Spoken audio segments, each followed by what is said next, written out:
Live at 5. Educating.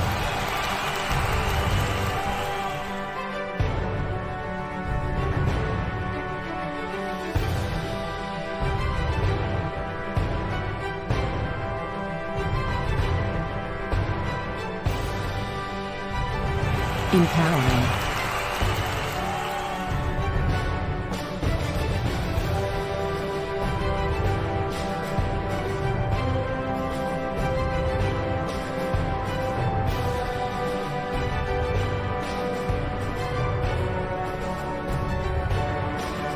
Entertaining.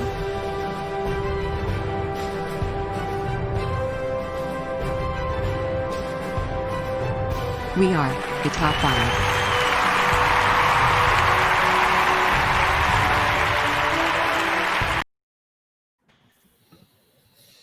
Hello, everyone. Hey guys, how are you? So, obviously, I have someone next to me, and this is my husband, Dr. Asaf Levy. He'll be joining us. Yeah.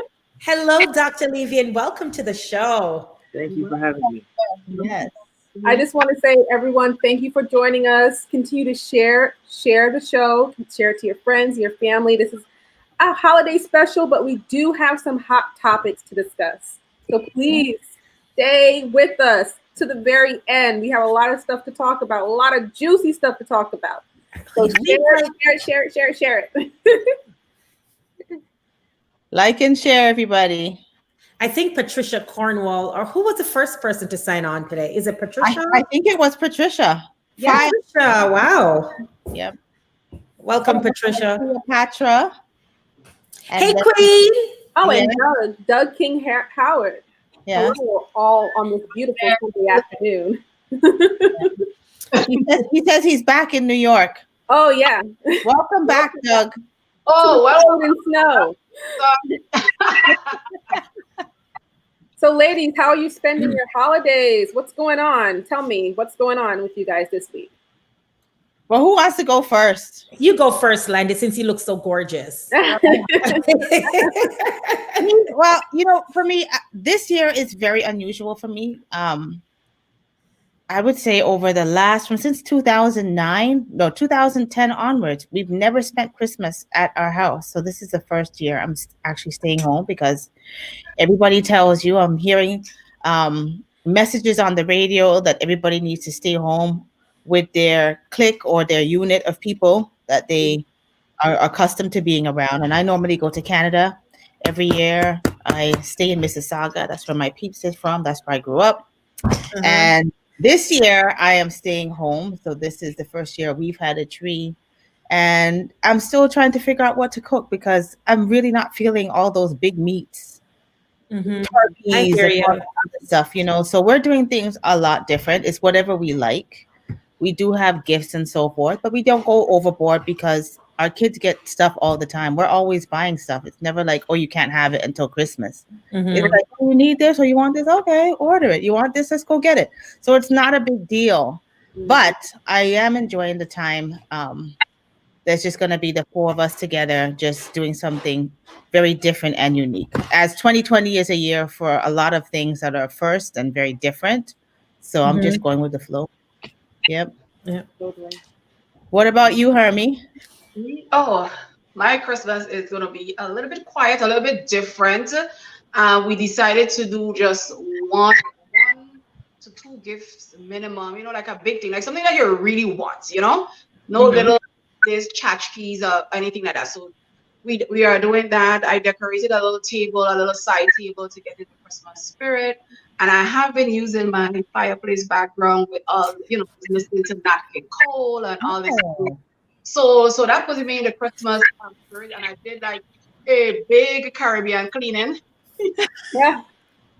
So with that, like we just tried to just spend time together. Like Friday we had like a movie, like a game night with my sister. It was her birthday. So that's, getting into the Christmas spirit. And Friday we're going to do the same thing.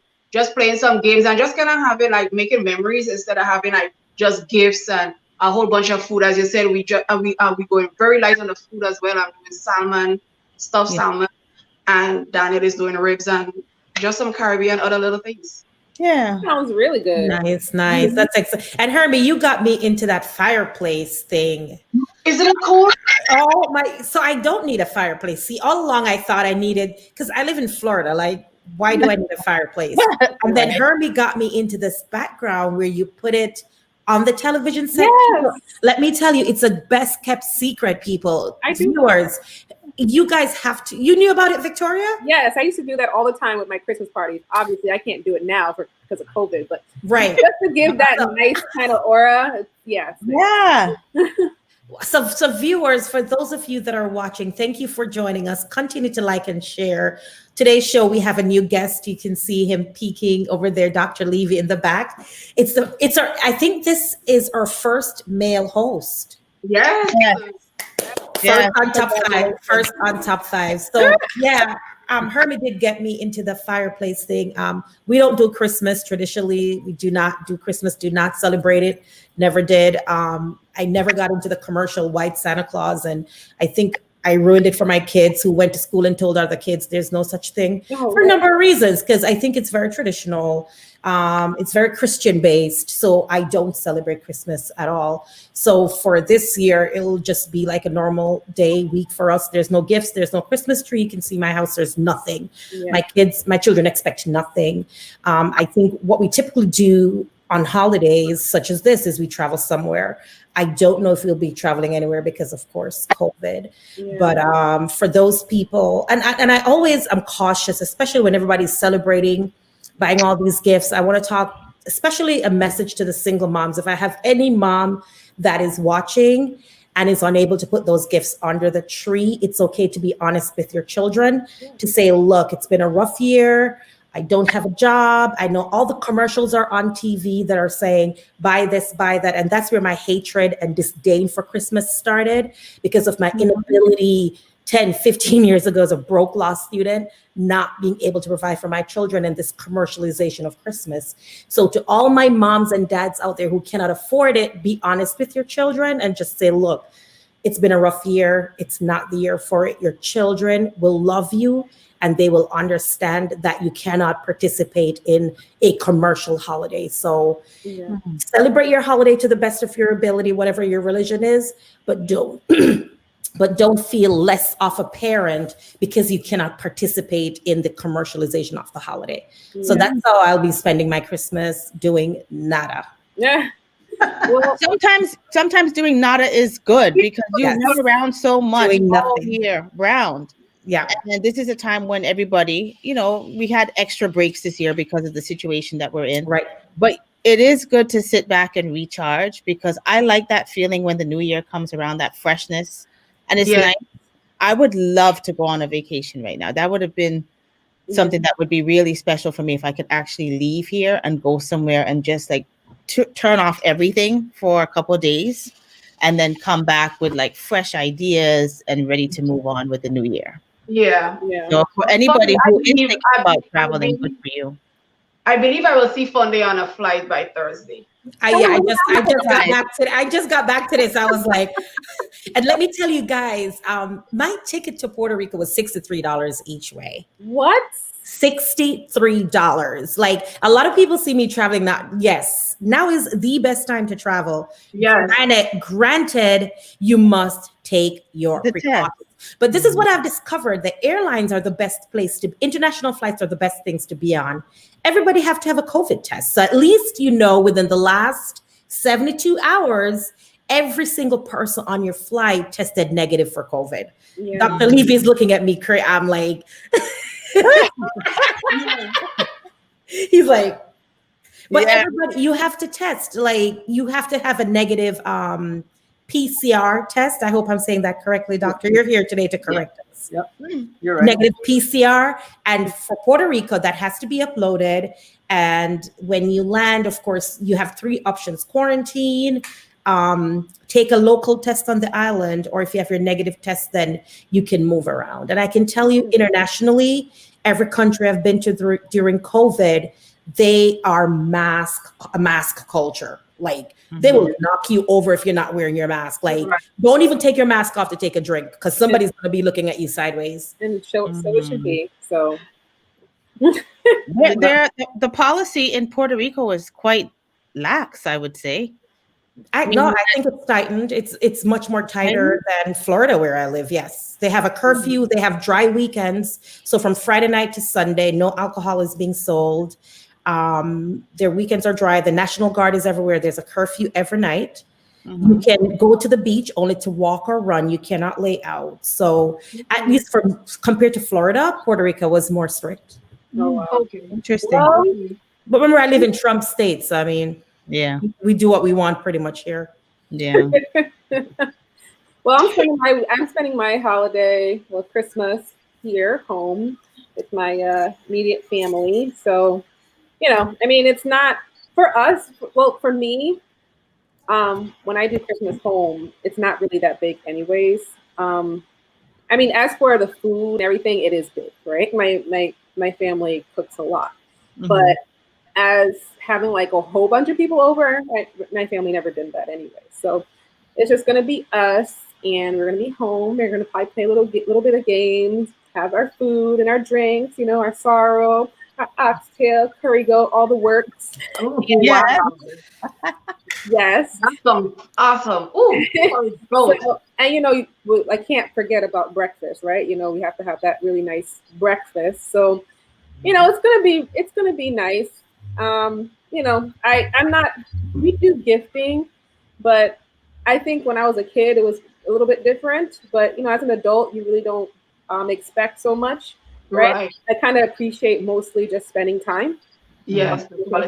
So that's basically my gift. Like, okay, yeah, we get to spend time with each other and make memories, and then look back and say we did this. So that's basically how we're spending our holidays.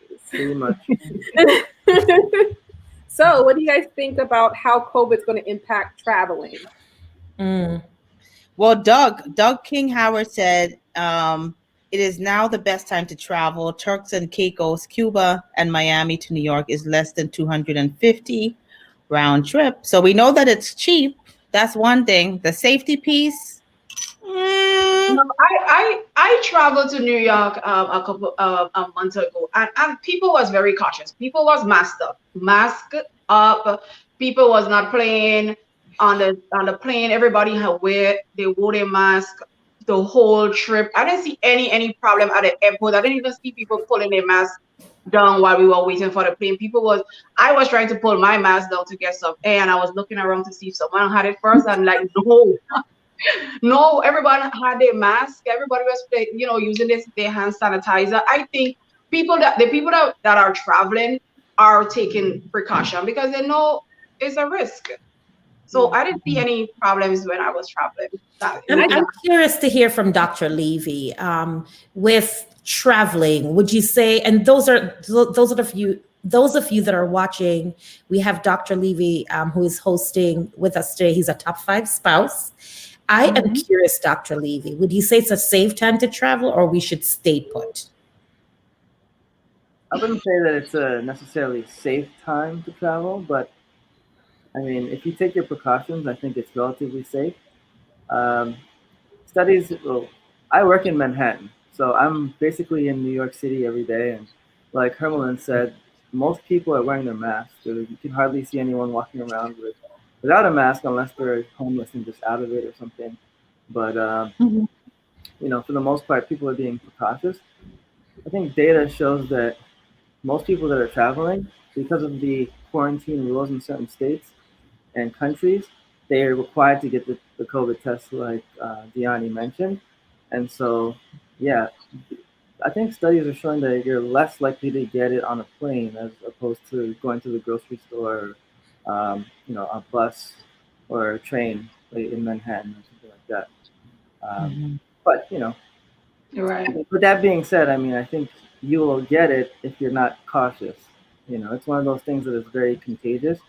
And we're seeing numbers of cases go up in New York City, even though the numbers aren't as high as as the first wave, but it's starting to ramp up now to the point where I would be concerned about it. I also think that wearing an N95 mask is very helpful compared to other masks, right? So Oh. trying to be really precautious, like wear your N95 mask because it has a filter and it will protect you way better than a regular surgical mask or a cloth mask.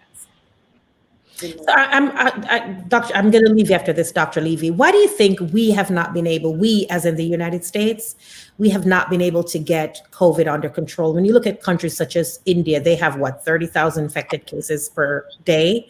And the United States, we're still at 100,000. And countries like China, where the virus started, they seem to have gotten a handle on it. And even my little third world country like Jamaica, they've managed to keep a lid on it, right? Mm-hmm. Why do you think a first world country such as the United States, best healthcare that we brag about, most education that we brag about, why do you think we have not been able, and audience, you can chime in too, why have we not been able to get COVID under control? I think it's multifactorial.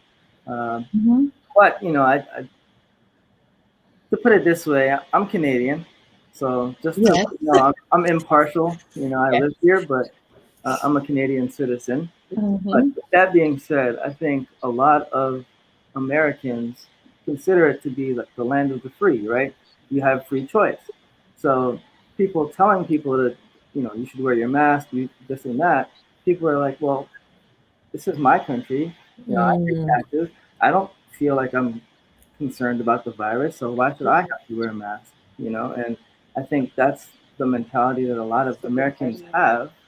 And instead of doing it to protect others that may be at high risk, even if they're not, they tend to think about themselves and their comfort as opposed to trying to get this virus under control. So I think that's the big difference in terms of why our numbers kept going up to the point that it did versus other countries that had a tighter lockdown situation going on. Yeah, that's true. Like I feel like this country is, most of the people in this country it's just a self-entitlement. They don't care about like their neighbor, right? So the only time that they care is when something happened in their circle, like their family member or a close friend. And that's the only time they'll say, oh, I need to wear my mask. I need to be precautious. I need to be in my house. Other than that, they don't really give a crap about anybody else. It's your problem. You deal with it. And that's the people we're dealing with in this country. It's sad. Just that you're a maskless country. And just to put it out there, the virus is not a death sentence. I mean, we're not saying that by any means, if you catch coronavirus, you're going to die. It's not. Most people do not.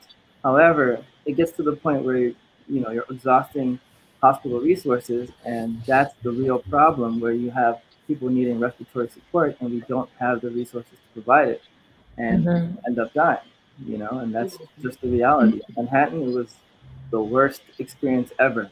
There was literally a freezer truck outside where we were putting bodies in because there's no way we could facilitate treating everyone. And you saw that with your own eyes. It's not for those people that say it's in the media, it's all a conspiracy. You saw with your Canadian citizenship eyes. so therefore, nobody's paying you to say this. Like you saw it yourself. We have a guest who says that we do not have a leader when it comes to the virus, and I think that has a tremendous effect. Because it's just like, if you're working for a good company, if the leadership is poor, then it affects everybody else below. And I think that this has had his impact and his laissez-faire or I don't give a shit attitude about this whole situation has really rubbed off on a lot of people. It's actually very frightening because this weekend I drove my daughter to go to work. She works in a mall. And I dropped her off at 10 o'clock in the morning. At 10 o'clock in the morning, the mall parking lot was full at 10. Whoa. When I arrived to pick her up she finished work at 4. Got back there. It took me 2 hours to go there. And this is usually usually a quick ride, maybe 15, 20 minutes in and out type of thing. The amount of people shopping But how is I'm that just leadership? saying, oh my God, look at this. Look at the parking lot was full. Everywhere was full. There's people everywhere. And I'm saying we are in the middle of a pandemic. And I'm saying to my daughter, I said, I bet you after these 2 weeks pass, you're going to hear that, oh, well, we had 300,000 cases now in one day. This is what we're going to hear after the fact, because, it has that latency period where it sets in. Then the other thing I'd like to mention real quick is that N95 masks, they're not all created equal. So the one you're getting from the Chinese grocery store on the corner, that is not N95. A real N95 mask is supposed to be actually fitted to your face, so it has a proper seal. Yeah. And I see people taking things like these construction masks, and then they're putting N95 on it, and they're charging people $10 and for one. Crazy. Wow. $10. Okay, and people are thinking, well, I have N95 mask, so I'm good. You are not good. So I'm curious, Landy, because you said, and the audience is saying that too, that we don't have good leadership. How does leadership tie into people shopping in a mall? I mean, where is the self-responsibility? So I know that I can be exposed to COVID and I should social distance. What does leadership, and we can blame the Republican presidency all we want. I'm just curious, how does leadership, or what does leadership have to do with the fact that the mall in Queens, New York is packed with shoppers? Shouldn't they, though, isn't the onus on those shoppers to say, you know what, I'm going to be socially responsible? I agree with that, but the other part is that if we had like a national response, because we have things happening differently. Like, for example, in New York, you can't sit down in a restaurant, but you go out to Long Island and the restaurants are full. Like everybody's doing their own thing. There needs to be, if there was more of a set standard, and like you said, when you're in Puerto Rico, the National Guard is out and they're making sure that people are doing what they need to do. Canada has taken a whole different approach. Every mall is closed. My sister called me on the weekend. She said she was looking for weave. And she said every store was closed, and they don't have a problem like what we have. They're not even close to where we are. So I think that if you have a government that is actually working together, where the pieces are coming together, and there's a response that's consistent across the board, that would make a difference. And yes, people have to be individually, socially responsible for themselves and their children. But I do believe that if we had better guidance or clear parameters that were very finite, then you wouldn't have all this stuff, because, you don't want to go to a restaurant, and you can't go in Queens, Brooklyn, or New York, but you can go down to Roosevelt Field, you can go down to Valley Stream, and you can go and get whatever you want. People are hanging out just like regular. It's not a big deal. Yeah. Even I remember Staten Island. They had an issue because one of the bars was actually open, and I believe that they tried to shut it down. And people from all corners of Staten Island, because I feel like Staten Island is a little different than New York itself. But people came out with no mask, protesting, saying, "Why close our bars? We are doing nothing wrong. We are social distancing. How can you be social distancing with no mask, having a drink at the bar?" Blows my mind. But people were really outside protesting about this, and that's crazy. Like, that's when you know that these people have, like, I don't know if they have a mind of their own, or I don't know if they're in some type of spell or something. It's like no common sense is used, right? So like, I don't know. There's some weird people in this country, okay? I'm telling you. Maurice Franklin said, I was in Walmart yesterday, and I can tell you it was a super spreader. The parking lot and the cashier line was packed with no social distancing. None. Yeah. I know, it's crazy. It is insane. Well, audience, I really want to know what is everyone going to be doing for the holidays, even if it's for Christmas, for Kwanzaa, whatever you're celebrating. Please try to call in. If you could call in and let us know after the break, I definitely would like to hear your thoughts and see what you're doing for the holidays. What is your favorite dish for the holidays? Give us a call. The number is going to come down on the bottom of the screen, and give us your thoughts. I mean, if you're staying home and watching a movie and kicking up your feet, that's fine too. Yeah, we want to know. We want to know what you're doing. So I have a question for you, ladies. Who is good at making fry bakes? Me. I'm sorry. Who's that? Victoria. Really? Yes, girl. Wow. I can. I cannot master that for the life of me. I just You should tell our audience what fry bakes is. okay. So Yes, Because I'm Jamaican and we don't have fry bakes. I know what is fried dumpling. right. That's what I'm saying. dumpling. I call it fried dumpling, but everybody Right, so we says I'm should wrong tell- when I call it fried dumpling. Well, you know, I'm Grenadian and Jamaican, so I It's the same thing. Is it the same thing, Victoria? Is it the No, exact same thing? no, it's not the exact same. Because thing. it's No, flat. No, it's not flat. Yeah. But some fried bakes can be a little hollow on the side, so you can stuff it. Yes. So Okay. usually, like let's say when I make like a saltfish sauce, Oh, you could put the saltfish in the middle of it, and that's really good. It's a little yes. We need a recipe, Victoria. We would need your recipe. I'm okay, but and then the fried dumpling, it's thicker. You know, it's a little bit more heavy, Got it. right? Yeah. So it's a little different, but kind of almost the same concept. So see, I don't know what fry bakes is. I know fried dumpling, but I've learned about fry bakes when I moved to New York. So let me Because ask we you don't have it. so fried dumpling and festival, is that the same thing? No, No. no. It's not. Look at me and Victoria. No. Okay. Two different Not things. the same thing. it's different. Yes, it's Fried dumpling different. and festival is It's a different. little sweeter. It's a little sweeter. The festival have sugar and Yeah. more cornmeal, and the dumpling I think might be closer to the fried bakes in my book. Yeah. Oh, okay. Fried dumpling is more. It's like a doughy. You know, you eat it with Yeah. all kinds of stuff. Yeah. Whereas the festival goes good with the jerk because the idea Yeah. is the jerk is going to be really spicy. I'm Okay. so Yeah. So the sweet and the doughy kind of helps to kind of cut down on the pepper, but two different things. uh-huh. This Well, Jamaican I like to make it where it's hollow in the inside, and that's what I can't master. It's I've not watched hard. YouTube videos. I've done all kinds of stuff. I used to watch my mom, and she used to get them perfect every single time. Where they puffed up, you know, when they puffed up and they have the big hollow Yes, center. yes. Oh my God, that is the best. Fried bake. I love that. Glenda said she made some fried bake this morning. So unfortunately, guys, our phone lines are closed. We really do apologize. So if you want to tell us how you're doing Christmas, comment in the side. Tell us if you're making fried bakes, if you're making festival, if you're making dumpling. I'm making fish cake too. Fish cake. So what is fish? Oh Lord, what Oh, that is like good. crab cake? What? I'm making fish cake. I'm making fish cake on Friday morning with fried bakes.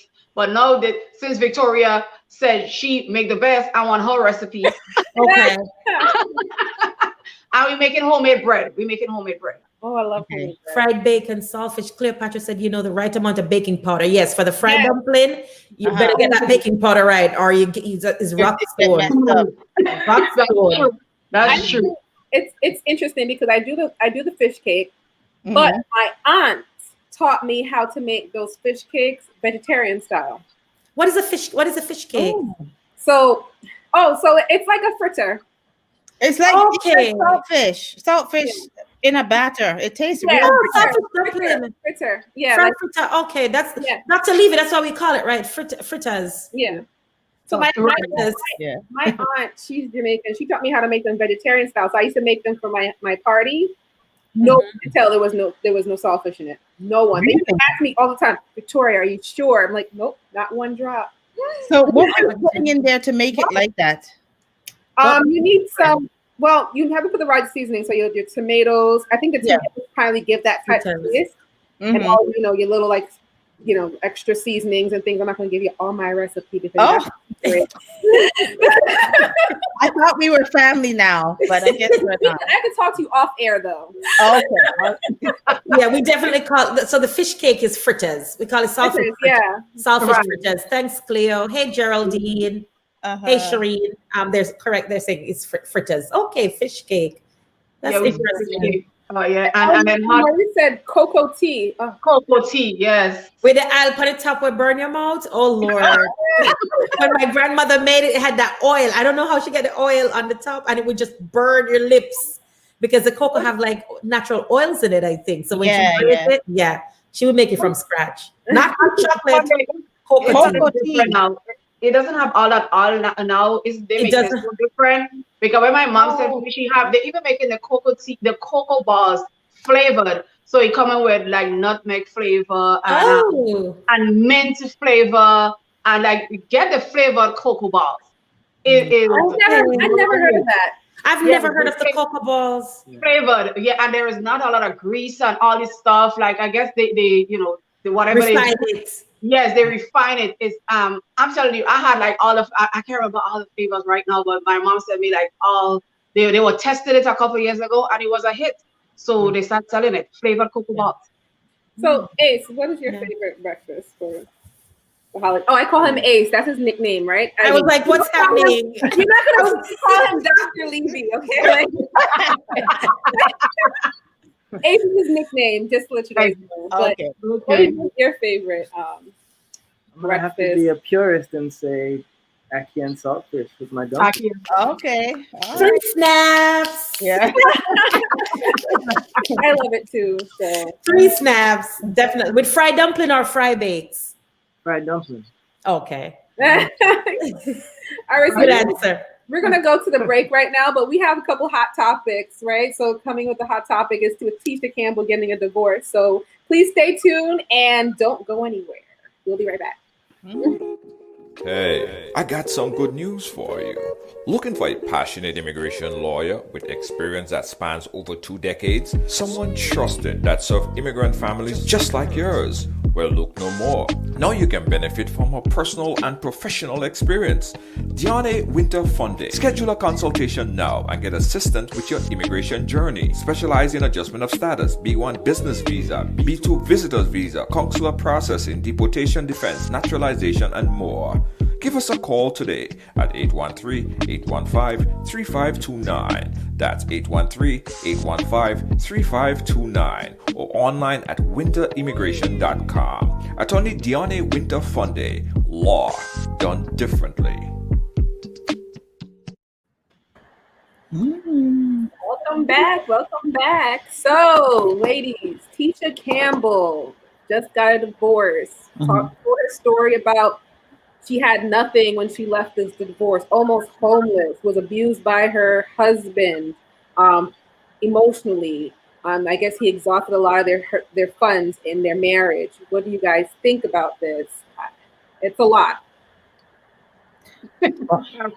Well, that one, I just find it, she was married for A long time. quite a few years. Yeah. And it's surprising that she wasn't aware of his money. But what the hell happened to her money? Because she was doing things. I mean, she had a career of her own too. So I think that, I mean, everybody's probably going to say that there's some kind of a poor money management of something going on there, but not having any clue of how much money you have or what's going on around you. I think that's a very, very scary way to live.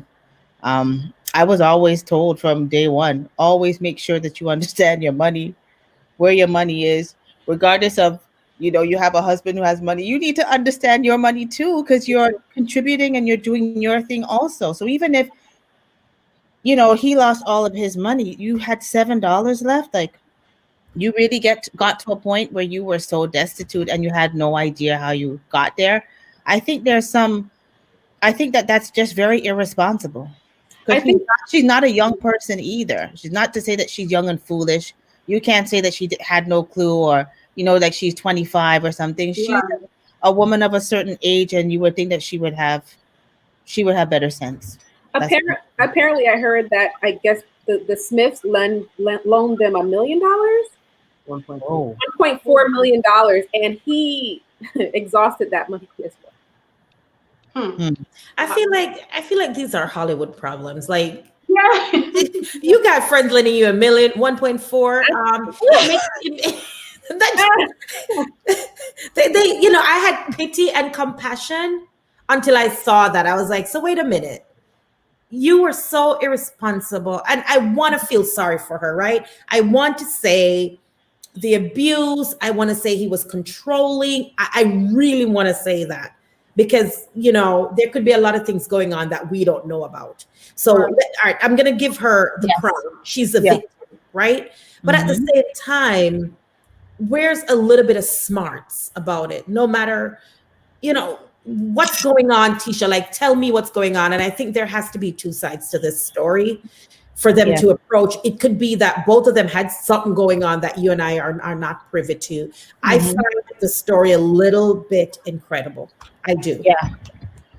Oh yeah, I empathize, like Fonda, I empathize on the side of the domestic violence, the victim. I know they probably have maybe financial abuse in their marriage. That's the only thing I could think of. But then I really did chalk it off as, oh well, that's Hollywood problems. Like really, because I mean, like with just regular me, like when you see things start happening, you start stashing money somewhere.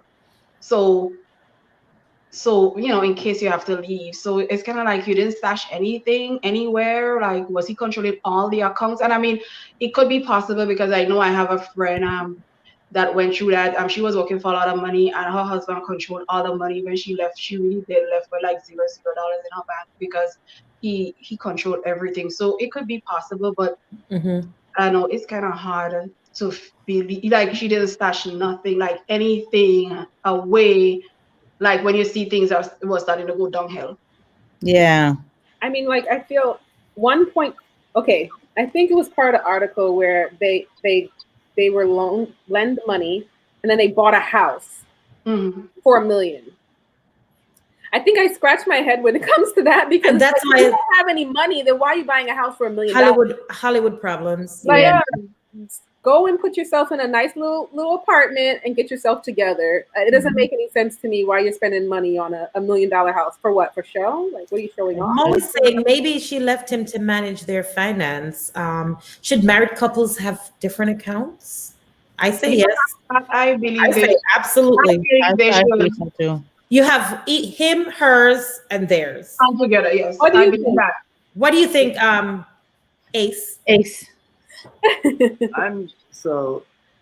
My mentality is not like everybody else. So for me, I think it should be the same pot. And there's a couple of reasons for that. One, it allows everyone to, like, both parties to know exactly how much is going in and coming out. And it takes the secrecy away from things. It takes away the mine and your type of feel to the relationship. Like, oh, maybe you can get this and I'll get the next one kind of thing. Like if we're both working and it doesn't matter, you know, and we love each other, then you know that it's gonna go to the same spot. I'm not gonna be out buying a house with my second family or whatever, you know. So it's What like, people do. That's the Men problem. do. yeah, people do. The problem. People do. Yeah. You know, I think it's based on the relationship. Everybody will make that choice based on their own relationship. It's all about communication, right? So like, I feel like for us, it's more so like, you know, I'm not gonna go to him and say, "Hey, sweetie, can I buy some groceries?" Like, we're not right? But when it comes to big purchases, we discuss. So you don't think, Ace, like a woman should have a little private stash? I don't think so. So I mean, The escape fund, the rainy day fund, escape, I'm the not- little money under the mattress tied up, just a little bit tied up. I feel like if that's in your mindset, I think that's a problem. Because for me, it's just like, For me, it's not even mindset. For me, it's culture. I saw my mom do it for decades. They always had that little tie up something where, I don't know. That's how I grew up. yeah. No, I totally agree because there's I heard older generations talk about that, right? But like I said, for us, right, we have a goal when it comes to our finances. So it's like, you know, we know what we're spending, on, what we're investing in. And I find it just a little bit ridiculous for us to have two separate accounts because to me, it doesn't make sense. Like I go to the store, I do what I have to do. He does what he has to do. Big purchases is when we discuss our is this okay? Should we be able to do this? So and so. And communication is very important in a relationship. So that helps. It also helps the relationship because you guys are communicating your finances. And most relationships fall because of finances, right? Because no one is communicating. So, you know, for us, it works for us. And I think our audience is mixed. Well, most are saying there should be a separate account. Lisa said you should have a separate hatch. Geraldine says that is a must. Spice says yes. So people, I think Cleopatra is saying no. Is that? I think she's saying no, no She said separate. no. Yep. Wow. Okay. So it's a mix, I think, about. So for me, and I share this with you all the time, I got married late. So I got married post-career, meaning my career was done on bill when we get married. 2 children. So it was very important for me to make sure my children's financial future is secure. I love my husband. We communicate. We do all of that. But I still believe that, I had to carve out a little financial path for my children and then carve out one with my marriage. So I do have the separate Yeah, that makes sense. the separate account. So I think, I guess it all depends. What you want to say? You want to say something? No, I think it's fair. I think it's fair to have, a separate pot, like especially, if you don't want to get left with nothing in the words of Tisha Campbell. But, I don't know. I understand both sides of the coin, I guess. Yeah, Right. like one is right and one is wrong, Yeah, right? It's what fits with everyone's with their lifestyle. I can't tell someone to no, that's wrong. Whatever works. But then, are you legally obligated to announce or state how much you have in that other account? Say you are to separate because that income came in during. That it doesn't exist. That account does not. What account we're talking about? He's hiding it. I don't know. I mean, to each their own. But the hidden bank account. I mean, it's not hidden, but you're it's not hidden, but it's just not out there. It's not out there. It's not spoken of, right? Yeah. Well, where Tisha Campbell's husband is, one of our audience, I think it was Selena. She said that he was running women, but Oh wow. But there's also a rumor out there that he liked men too. Whoa. Oh Lord. So Jesus. there's a lot that goes on in it, and that relationship between him and Will Smith was very, very special. Oh geez. From what I've heard. Yep. I mean, they got a cool million. They got a cool million. Like, oh yeah, sure, I'll lend you 1.4 million. I heard they did a lot together. They're best buddies, but they're more than best buddies.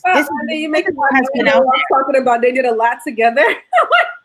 A lot together. They're very, very special friends. I don't know how true this is, but that has been a rumor that's going around that's been out there for a while, that he had a very, very special relationship with Will Smith.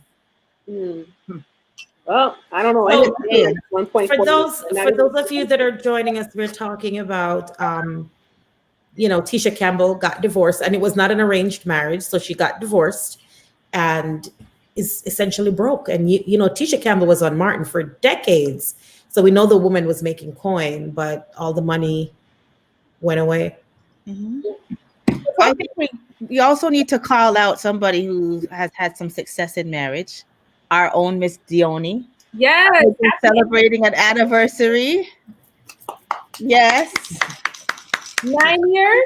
9 years. Oh, Congratulations. 9 years. Good. That's awesome. Yeah. That's awesome. It's fun. It's fun. What are you guys doing? Thank you, guys. I'm sorry. What are you doing for your 10 years? I don't know. Because we did Puerto Rico for 9. Because we're such like a weird couple. Like, we're quirky, meaning we'll just do something. We'll be like, let's do something, right? So we don't sit around and go, oh my God, it's our anniversary. To the point where I thought my anniversary was Monday, and it was actually Tuesday. And he reminded me, I thought it was a Monday the 13th, but it was Tuesday the 14th. So I don't know what we'll do, because 10 is a big one, right? Yeah. I think 10 is a big one. I don't know if we might, renew vows or do something corny. That's a nice thing to do. It's not corny at all. Yeah. If you meet the both of us, you'll see what I mean. Like, we're really quirky and unique and kind of fun. Some people say, I don't know. Yeah. So I think we might do something like that. Go walk on the beach barefoot and say something. Yeah, like it's not gonna be the traditional. It's gonna be, but it's been fun. 9 years. It's kind of neat because I said to him, I'd probably say yes again if you asked me. Aww. And he proposed via text message back 9 years ago, by the way, which was not cool at all. Text message. I was like, that's not cool, dude. But yes. Yeah. So, talking about marriages and relationships, I wanted to know, why do why does arranged marriages tend to work out than just regular marriages that, you know, let's say you met someone on the street, you guys had a casual conversation, and then you guys decided to date and then get married later on. So apparently a lot of arranged marriages has been successful. And I want to know, ladies, if you thought, why are they so successful compared to the regular traditional marriage? Oh, wow. I think maybe arranged marriage works succeed better than love marriage, maybe because I know all cultures are different cultures do different things, but I think it probably the parents and the child have a say in what they really like and what they want. Like, as you say, Victoria, you have a goal. So the goal is probably to keep the money in the family. The goal is probably to do this. It may work because the child is in on it, the parents is in on it, and they arrange and they make the best decisions so the couple, the kids could live comfortably. At least if I had to do it, that's what I would like, making sure that my children are set up to live a comfortable life financially. Mm-hmm. So you agree with arranged marriages, Hermie? Yeah, if I had to do it, I would do it for my kids. Yeah. You surprised me because I thought you were gonna say no. I thought for sure you were gonna say mm-mm. I thought she was gonna say no too. Me too. I thought you was gonna say absolutely No, no.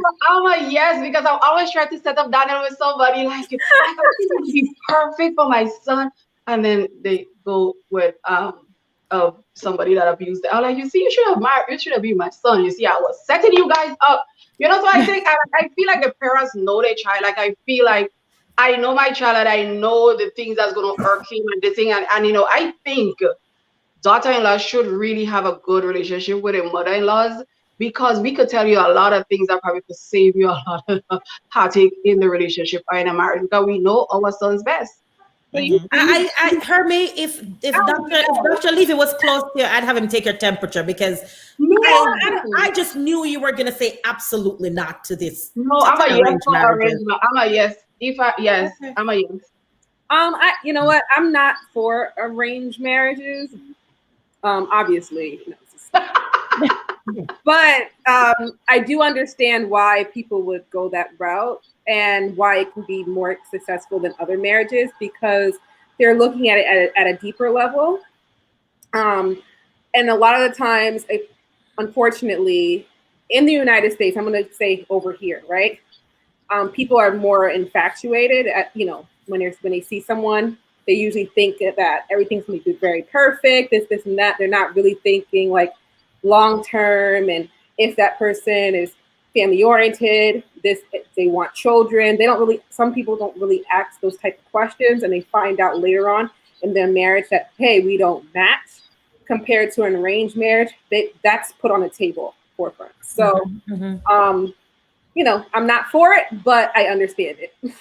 And I did, you know, I had to do my little research, and apparently arranged marriages are nothing new. And I think every time somebody hears arranged marriage, they think the Indian culture. Yeah, exactly. Which, I don't think that's fair, because there's arranged marriages across many cultures, even in the African culture. I mean, you name it, there's arranged marriages, and there are pros and cons because there are different kinds of arranged marriages. Exactly. And I think we have to distinguish between arranged marriage and forced marriages. So I am totally against forced marriage, where the poor girl is sold off to a family member for 2 cows and some goats. I'm absolutely against forced marriages. I'm also against where the underage, and I think Victoria, you said it earlier, it's pedophilia, where the little underage girl, 7, 8, 9, 10, is forced to marry some gray-haired dude.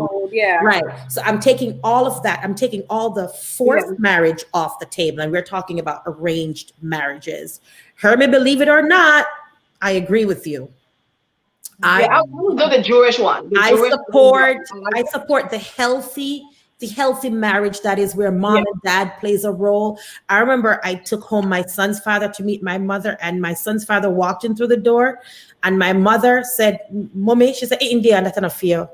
And I forced, in other words, said, "Dion, that's not a good match." But I forced this relationship so much and it didn't work. Whereas when I took home my now husband, my mother is like, she just knew what would work for me.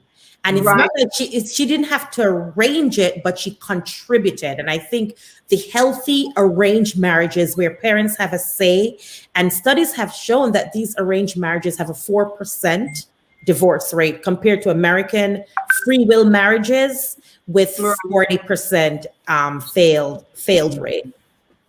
Well, I would like to say that even though they're not divorcing, that doesn't mean that they're happy marriages either. That's There's a true. lot of Yeah, people that's who are extremely unhappy, but they feel that they have to maintain the marriage because they're doing it for religious reasons. I worked with this really, really beautiful Indian woman, when I was in Canada, and she was dating this guy. So she was like a light-skinned Indian. She was very, very fair, and you know that they have this caste system in India. So she was one of those ones that was very, very almost like milky skin. She had light eyes, beautiful long black hair, very, very pretty girl. And she was dating somebody on the side. So her parents had someone who they wanted her to marry, and they found out that she was dating someone who was below her caste. And what happened to her was she had to end up quitting her job. She was going to university. She had to quit school. And they kept her in the house because she disobeyed. Wow. They disobeyed the rules because it's that serious. I think she wasn't Hindu. What's the other religion? Punjabi?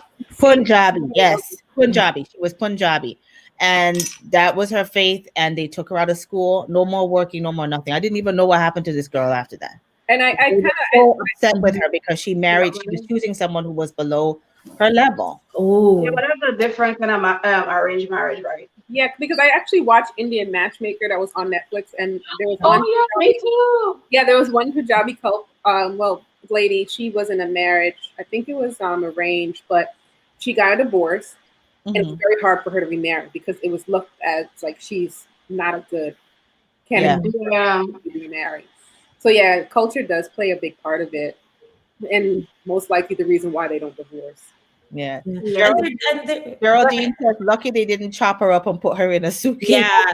Those are the parts that's the parts that I don't like when some of these marriages go bad. Like even if you go back to your village, I mean, your bride price. I know in the African culture, like if you get married off and you leave the wedding, you leave the husband and you go back to your village, it's like you're frowned upon because remember this man would have paid your bride price, Right.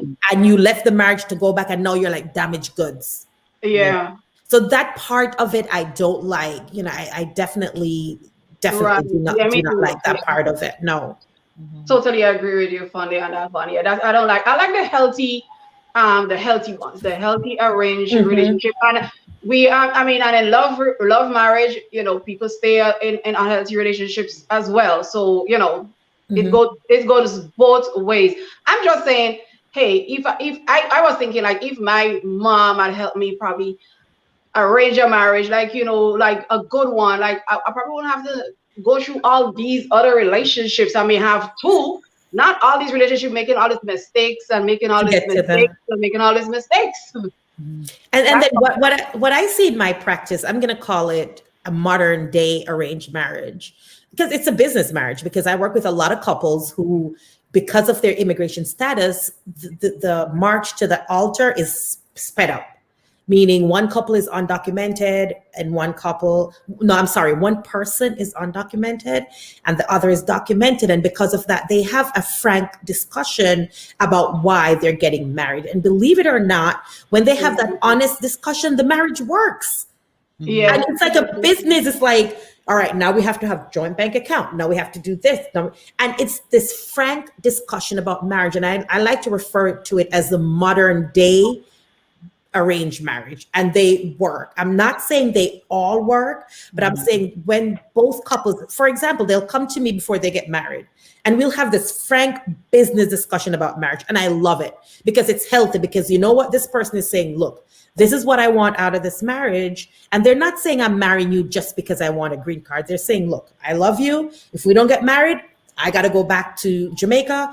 I have to go back to Zimbabwe. I have to go back wherever. So what are we going to do to make this work? I have my career here. You're a citizen. What can we build together?